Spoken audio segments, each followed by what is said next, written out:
Morning Business. Et oui, Emmanuel Le Chypre nous a rejoint ce matin face à Nicolas Dose. Alors je ne sais pas si c'est face, on va voir. Mais c'est vrai que le gouverneur est assez optimiste. Hein. Il a révisé à la hausse ses prévisions de croissance. Alors on parle quand même d'une récession de moins 8,7. Il faut garder la tête froide. C'est drôlement bien par rapport aux 11% que redoutait le gouvernement. Vous vous rendez compte l'écart que ça représente? C'est vrai. Alors allez savoir s'il est trop optimiste. Il y a tellement d'éléments complètement inédits dans ce qu'on vit que je suis très ennuyé pour répondre à votre question. D'abord, on n'a jamais vécu une reprise sortie de récession d'une telle puissance.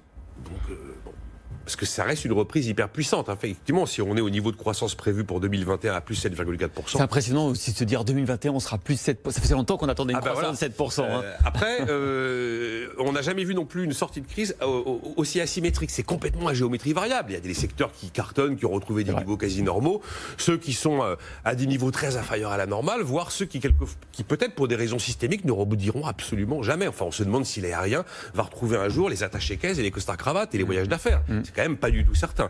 Et puis, il y a quand même des lendemains hyper incertains. Parce que là, on voit qu'il va peut-être y avoir des conséquences totalement systémiques. Vraiment systémique. On a parlé du télétravail hier, je parlais du voyage d'affaires. Est-ce que les commerces périurbains vont résister au fait que la consommation repart, nous dit la Banque de France, mais plutôt dans les commerces de centre-ville. Donc j'ai plutôt envie de prendre ça comme une bonne nouvelle, puisque la bonne nouvelle, elle est sur la perspective de croissance, sur la perspective d'emploi. On n'aura pas totalement effacé la facture de perte d'emploi 2020 que la Banque de France nous chiffre à 825 000 postes détruits. Mais elle considère que fin 2022, on en aura retrouvé 725 000. Donc écoutez, si on a retrouvé 725 000 emplois fin 2022, si on a fait 10% de croissance en 2 ans, c'est un assez bon bilan pour un président de la République qui envisage éventuellement de se représenter, parce qu'il n'y en a pas beaucoup qui sont allés devant les électeurs avec 10% de croissance sur 24 mois et un taux de chômage qui serait en baisse. Alors oui, un taux de chômage qui serait encore au-dessus de 9%, mais un taux de chômage qui serait en baisse. Je trouve que la photographie est plutôt réjouissante. Après, vous avez toujours l'éternelle incertitude de l'épidémie qui ne vous permet pas de dire que dans 10-18 mois, on aura exactement la photographie trait pour trait de ce que la Banque de France nous prévoit aujourd'hui. Alors le rival, le concurrent de François Villeroy de Galhau sur ce plateau, Emmanuel Le Chypre, qui avec son tableau de bord de la reprise économique depuis de longues semaines nous tient au courant semaine après semaine de l'état de notre économie. Est-ce qu'il est en phase? Vous le mettez combien, François Villeroy de Galhau? J'accepte le terme de concurrent en termes de confiance et d'optimisme. Hein. Rappelez-vous, on a toujours dit que ça se passerait plutôt mieux que ce qu'on craignait, et c'était le cas notamment avant l'été. Et là, effectivement, alors il y a deux choses dans ce que dit la Banque de France. Il y a la photo du passé. Hein. Déjà, la bonne nouvelle, c'est qu'effectivement, le deuxième trimestre n'a pas été l'effondrement qu'on attendait. Et puis après tout, c'est normal, encore une fois. On fait quand même 2 fois moins bien que les Allemands. On a quand même une récession 2 fois plus forte au deuxième trimestre. Oui, mais ils vont rebondir plus vite. On va rebondir alors d'abord, on n'a pas la même structure économique que les Allemands, et c'est vrai que nous on a été particulièrement touchés compte tenu du fait qu'on est des champions du tourisme, etc. Et encore une fois, tout ça est normal compte tenu de l'ensemble des dispositifs qui ont été mis sur la table.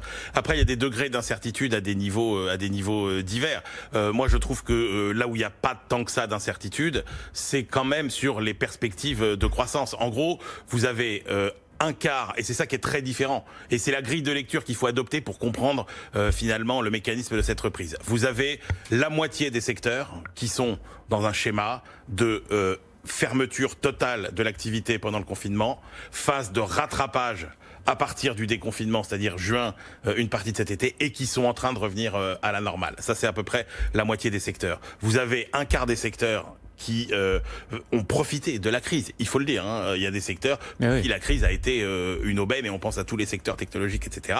Et il y a un quart des secteurs pour qui, là, c'est vraiment l'incertitude totale. Et moi, je pense que le doute, il est là. C'est-à-dire que on voit bien, ce qui est très intéressant quand vous discutez avec les entreprises, c'est qu'on est aujourd'hui dans la phase d'interrogation stratégique. C'est-à-dire que, finalement, pourquoi il n'y a pas tant de licenciements que ça aujourd'hui? Eh ben, c'est parce qu'il y a beaucoup d'entreprises qui ne savent pas ce qu'elles vont faire.